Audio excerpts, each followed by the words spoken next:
Hello everyone, welcome to your lordships. After the wonderful results in the preliminary examination, now again we are here to tell you the techniques how to write the mains examination in UP Judiciary Exam 2023. Now, the first important thing that you need to know is that there are certain changes in the mains examination as well. Okay, the UP Judiciary Examination that are going to be conducted on 23rd, 24th and 25th May.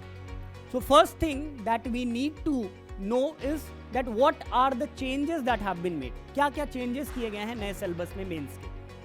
So पहले मैं आपको बताता हूँ, इसका जो सबसे पहला paper है that will be of 200 marks and it is of general knowledge. आपकी जनरल नॉलेज का ये पेपर होगा and few 9 new legislations have been added in the category of socio-legal development. Socio-legal development के पार्ट में वो आपसे ये नए लॉस पूछेंगे जो मेजरली बेस्ड हैं सुप्रीम कोर्ट के जजमेंट्स पे और हमारे बर्निंग सोशल इश्यूज पे. So there is a probability that they are going to ask the questions based on the judgements, based on the present scenario of the society. Rest of the things are same as it was in earlier papers, question papers. जैसे आपका history of India, Indian culture है, geography of India, Indian polity, current national issues, India and the world, Indian economy, international affairs and institutions, development in the field of science and technology, communication. ये पहले भी था, but जो changes हुए हैं वो ये 9 लॉ हुए हैं जिन पे बहुत सारे सुप्रीम कोर्ट के जजमेंट्स आए हैं. ये हमारे सोसाइटी में बहुत सारे नए लेजिस्लेशंस आए हैं. So they are going to ask the question on that और ये आपका क्वेश्चन 200 मार्क्स में पूछा जाएगा. उसके बाद जो हमारा पेपर 2 है, जो नए चेंजेस इन्होंने किए हैं पेपर 2 में, वो आप देखिए इन्होंने चेंजेस क्या किए हैं. पहले जो लैंग्वेज का पेपर आता था, that language paper was single language paper consisting English and Hindi both the papers. 200 number का पेपर होता था इंग्लिश और हिंदी का. तो एक प्रेसी राइटिंग पूछ लेते थे, एक उसमें एसे आ जाता था और इंग्लिश ट्रांसलेशन, हिंदी ट्रांसलेशन. अब इसको इन्होंने सेपरेट कर दिया. अब इंग्लिश का जो पेपर है वो पूरा अलग है पेपर 2 और ये 100 मार्क्स का है, जिसमें आपका एसे राइटिंग पूछेंगे 50 मार्क्स में. ठीक है, 30 मार्क्स का आपका प्रेसी राइटिंग है और ट्रांसलेशन है from Hindi to English. So what is the best way to prepare this, because now your result is declared and you are having only 50 to 60 days to prepare. So do not waste your time. Just go through the last year papers on precis writings. UP and like nature के जो examination है, जैसे बिहार हो गया, जैसे उत्तराखंड का paper हो गया, आप इनके क्वेश्चन पेपर्स लास्ट ईयर के निकाल लीजिए 2-3 एग्जाम्स के. उनके लैंग्वेज पेपर में जो प्रेसी राइटिंग पूछी गई है, जो पैसेजेस पूछे गए हैं, वो आप देख लीजिए. Essay writing basically they will ask on Covid, on terrorism, on India's role in the world leadership, they may ask. Rest बहुत सारे और टॉपिक्स होते हैं जिसपे वो करंट अफेयर्स पे आपसे एसे पूछ सकते हैं. तो ये बेस्ट तरीका है तैयार करने का लैंग्वेज पेपर. आप उनकी प्रेसी राइटिंग्स के पैटर्न को उठाइए, उसे चेक करिए और उस पर आप प्रेसी राइटिंग लिखिए. Apart from that, again now they have introduce new paper Hindi language. अब वो हिंदी का पहले ऐसे राइटिंग लेंगे 50 मार्क्स का. पहले एक ही ऐसे आपको लिखना होता था इन इंग्लिश. ओके, बट अब वो क्या कह रहे हैं, वो कह रहे हैं आप 50 मार्क्स का ऐसे लिखिए हिंदी में, 50 मार्क्स की प्रेसी लिखिए, निबंध लिखिए 50 मार्क्स में और 30 मार्क्स का प्रेसी राइटिंग लिखिए और फिर एक ट्रांसलेशन इंग्लिश टू हिंदी. तो अगर आप डायग्लॉट पढ़ते हैं बेयराक या हिंदी इंग्लिश न्यूज़पेपर की डेली रीडिंग करते हैं तो you will easily translate this. तो ये इसकी हैबिट आपको डेवलप करनी पड़ेगी. अगर आप आज से 30 डेज भी दोनों की हैबिट डेवलप करेंगे, रोज 2-2 घंटे देंगे, तो आपका ये पेपर बहुत आराम से तैयार हो जाएगा. इसके बाद देखिए आपका जो मोस्ट इंपॉर्टेंट पार्ट है वो है सब्सटेंटिव लॉ. सब्सटेंटिव लॉ में what you need to know is कि इसमें 50 मार्क्स का जो क्वेश्चन है वो कॉन्स्टिट्यूशनल लॉ से अकेले आता है. आउट ऑफ 200 50 नंबर आपका जो है वो 50 मार्क्स सिर्फ कॉन्स्टिट्यूशन से आ जाएगा, कॉन्स्टिट्यूशनल लॉ से. कॉन्स्टिट्यूशनल लॉ से किस एरिया से क्वेश्चन आ सकते हैं, जैसे 2018 में लास्ट एग्जाम हुआ था यूपी का. The UP last examination of judiciary was conducted in the year 2018 and 19 and in the year 2019 370 was removed. They may ask the question on 370. Nowadays there is a constitutional bench that is hearing the petition on democratic setup relating to the Maharashtra government. हो सकता है वो Indian democracy के ऊपर कोई constitution का question पूछ दें, प्रियम्बल का क्वेश्चन पूछ दें. उस पर, तो ये सारे जो बर्निंग इश्यूज हैं हो सकता है उस पर ये क्वेश्चन पूछे जा सकते हैं. So you need to prepare that.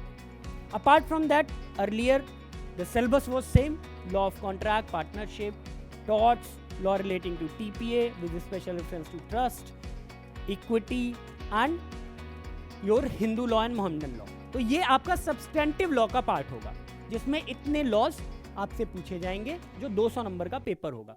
So you have to give the time equally. अब ऐसा नहीं है कि ये 7-8 लॉ पढ़ने में आपने पूरे 2 महीने बर्बाद कर दिए और क्वेश्चन आ रहा है सिर्फ 200 मार्क्स का. So equally you have to divide your time and give it to them.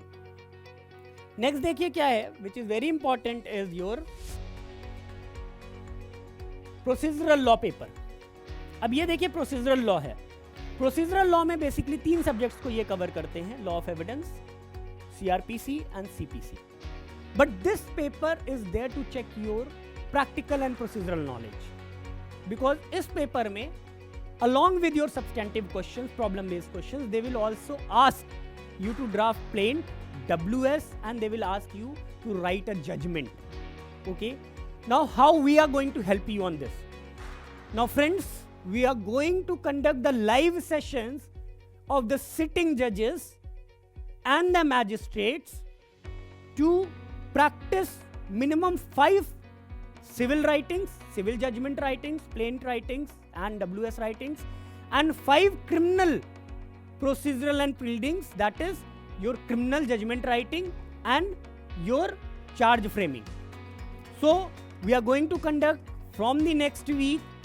The session will be taken by the retired district judges and the sitting judges, and they will guide that how to prepare this particular part, how to write the judgments, how to make plaint, how to make WS, because this is very important paper and this paper actually makes your merit. क्योंकि ये paper ऐसा होता है जो generally लोग उतना ध्यान नहीं देते या प्रैक्टिस प्रोसीजर पे नहीं जाते क्योंकि वो कोर्ट नहीं गए होते हैं.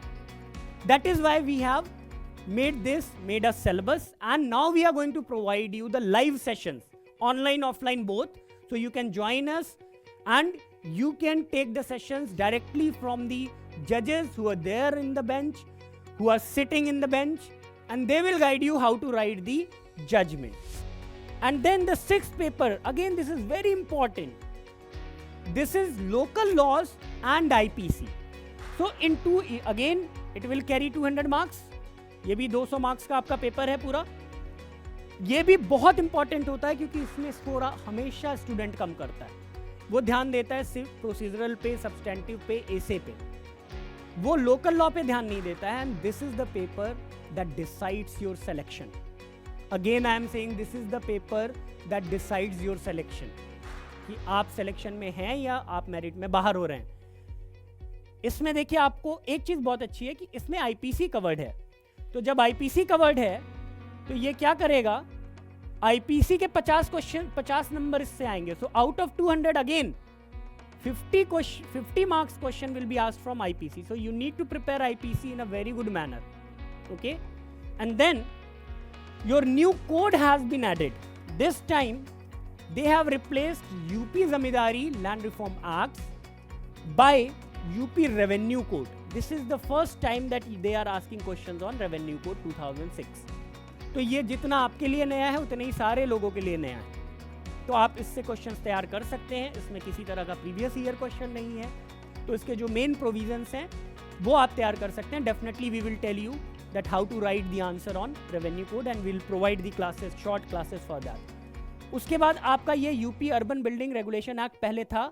इसमें जो ऐड उन्होंने किया है वो ये ऐड कर दिया, Uttar Pradesh regulation of urban premises in NCR. इस पे भी क्वेश्चंस आएंगे. रेस्ट सिलेबस सेम है. Municipality act, Panchayati Raj act, consolidation of holding, urban planning and development and rules pertaining to aforesaid mentioned acts. तो इसका भी तरीका बहुत अच्छा है. लास्ट ईयर के इसके क्वेश्चंस निकाल लीजिए. यूपी उत्तराखंड के लोकल लॉ सेम है. लास्ट 3 एग्जाम्स के लोकल लॉज के क्वेश्चन निकालिए और उसकी प्रैक्टिस कर डालिए अच्छे से. उसी से पे आएंगे क्वेश्चन, और ये आपके लिए भी नया है और दूसरों के लिए भी नया है. So we will give the guidance with respect to that. Now how we are going to help you? What we are going to do now, since you are left with 50-60 days only, so what we are going to provide you, from the next week only we are going to provide you 5 mock tests of all the 6 papers. All the 6 papers when I am saying, your GS paper, your English paper, Hindi paper, substantive law, procedural law and local law along with IPC. So we will make, on the basis of the research, we will compile the good questions and we will make the mock paper of all those 6 question papers that are going to be asked in your UP Judiciary Mains Examination. जो आपके UP judiciary के mains exam में 6 paper पूछने वाले हैं, उसका हम 5 mock आपको कराएंगे, जो आपके इसी मंथ में स्टार्ट होंगे, इसी वीक से स्टार्ट हो जाएंगे। अपार्ट फ्रॉम दैट, जो ये हमने आपको कहा है कि हम रिटायर्ड जजेस और प्रैक्टिसिंग डिस्ट्रिक्ट जजेस एंड मैजिस्ट्रेट्स से जजमेंट राइटिंग की प्रैक्टिस आपसे करवाएंगे उसमें, and that will include framing of charges, drafting of plaint and WS, issues, the methods of dealing with the evidence of witnesses and writing of judgments. ये जो writing of judgment वाला part है, that we are going to cover 5 civil judgments and 5 criminal judgments. ये बहुत important है इस paper के लिए, क्योंकि ये 200 नंबर का पूरा पेपर आता है, ठीक है। And then we are going to organize a lecture series on the local acts, especially on the UP Revenue Code and UP Urban Building Tenancy Premises and Tenancy Act, जो rules 2021 के बने हैं. So that we are going to provide you, and it will be totally free of cost for the students of Lloyd Law College and for the other students on a very, very nominal fees as well. So you can join us from the next week, from Monday onwards, on the judgment writing session, on the local series sessions, and for all the 5 mock tests. So thank you all, and all the best for your upcoming UP Judiciary examination. Thank you so much.